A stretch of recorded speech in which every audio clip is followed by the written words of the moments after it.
الحمد للہ رب العالمین والعاقبۃ للمتقین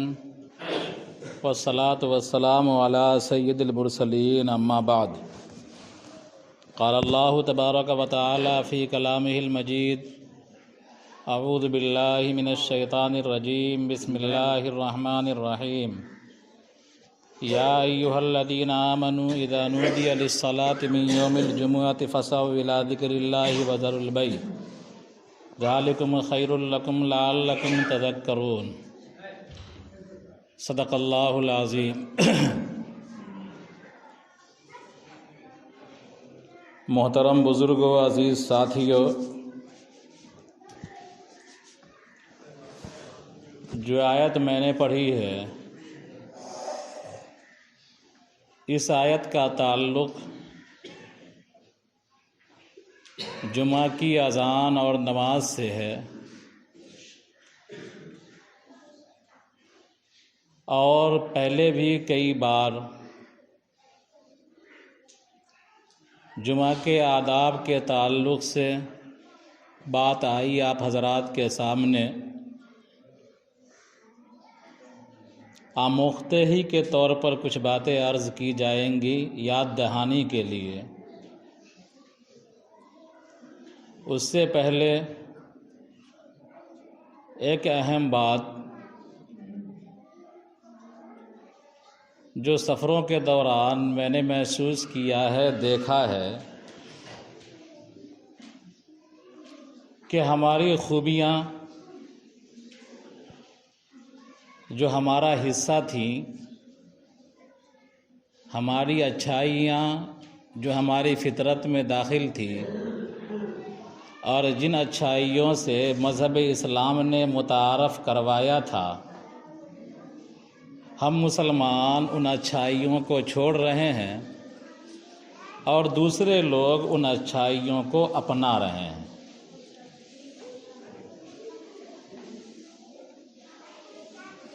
اللہ کے رسول صلی اللہ علیہ وسلم پر جب پہلی وحی آئی تھی تو آپ صلی اللہ علیہ وسلم لرز رہے تھے، کپکپا رہے تھے۔ گھر پہنچے، اماں خدیجہ رضی اللہ تعالی عنہا نکاح میں تھیں،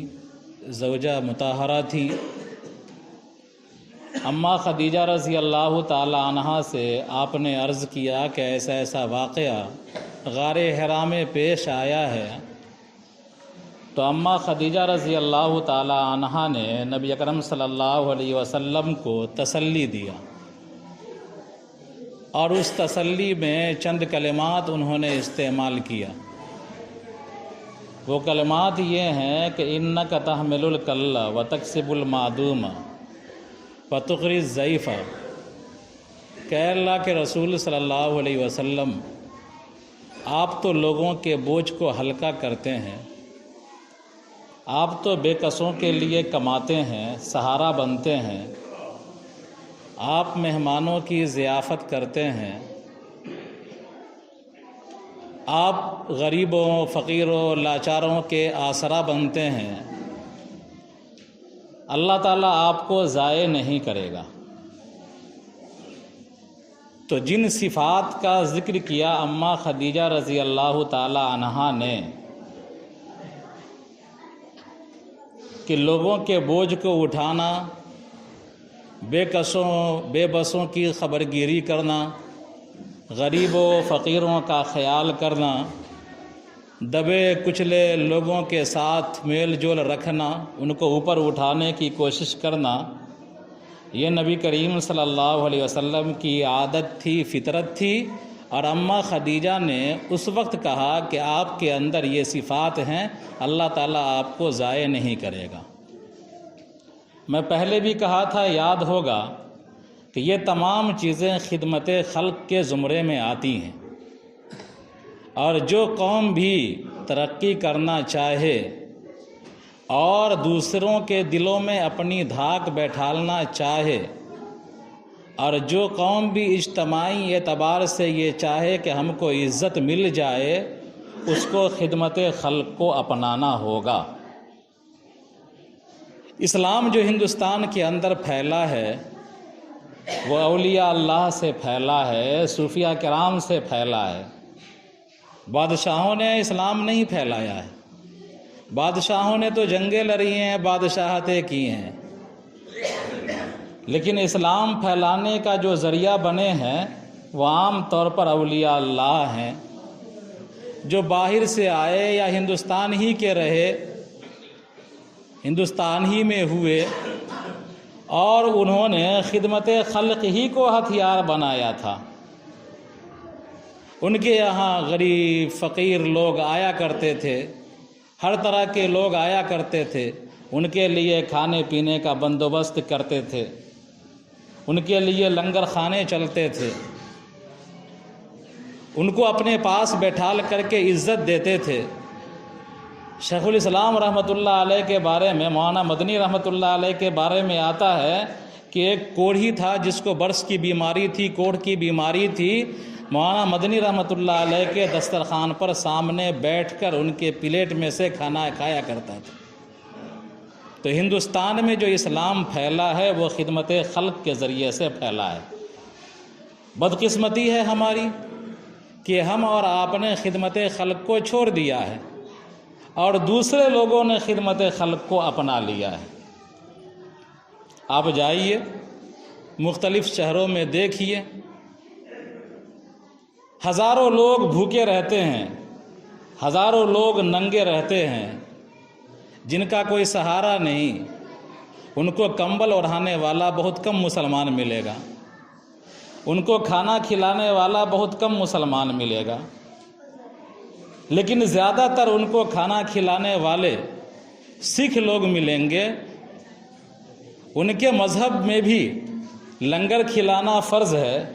اور ہمارے مذہب میں بھی زکوٰۃ فرض ہے۔ انہوں نے اس کو اپنا لیا، ان کے یہاں کوئی غریب نہیں، غریبی ختم ان کے یہاں،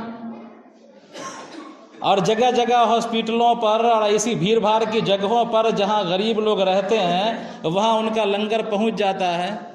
دلی میں ہزاروں لوگ روزانہ ان کے لنگر سے کھانا کھاتے ہیں، اگر انہوں نے کھلانا بند کر دیا تو ہزاروں لوگ بھوکے سوئیں گے دلی میں۔ لیکن جو ہماری فطرت تھی اور اماں خدیجہ رضی اللہ تعالی عنہا نے جس کی نشاندہی کی کہ آپ کے اندر یہ صفات ہیں، آپ خدمت خلق کرتے ہیں، اللہ آپ کو ضائع نہیں کرے گا، ہم نے ان چیزوں کو چھوڑ دیا۔ زکوٰۃ ہم پر فرض ہے، زکوٰۃ ٹھیک سے نہیں نکالتے، عشر نکالنا فرض ہے، غلے کی آمدنی کا ہم ٹھیک سے نہیں نکالتے، نکالتے بھی ہیں تو صحیح جگہ نہیں پہنچاتے، مستحقین تک نہیں پہنچاتے، رسم ادا کرتے ہیں، فارمیلٹی نبھاتے ہیں، رشتہ داریوں کو دیکھتے ہیں، تعلقات کو دیکھتے ہیں، اور خدمت خلق اپنے پرسنل جیب سے خرچہ کرنا تو ہم بھول ہی گئے ہیں۔ حالانکہ اسی دلی کے اندر ہزاروں مسلمان ایسے ہیں جو کروڑ پتی ہیں، ارب پتی ہیں، سینکڑوں تو ارب پتی ہیں مسلمان، اور ہزاروں کروڑ پتی ہیں مسلمان، وہ بھی خدمت خلق کا دروازہ کھول سکتے ہیں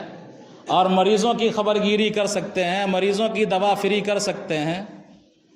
لیکن اس باب میں ہم اور آپ کو تاہ واقع ہوئے ہیں اور پیچھے ہیں۔ جو ہماری چیز تھی انہوں نے اپنا لیا اور ہم نے اپنی چیز کو گوا دیا، چھوڑ دیا، اور ہم کو افسوس بھی نہیں ہوتا۔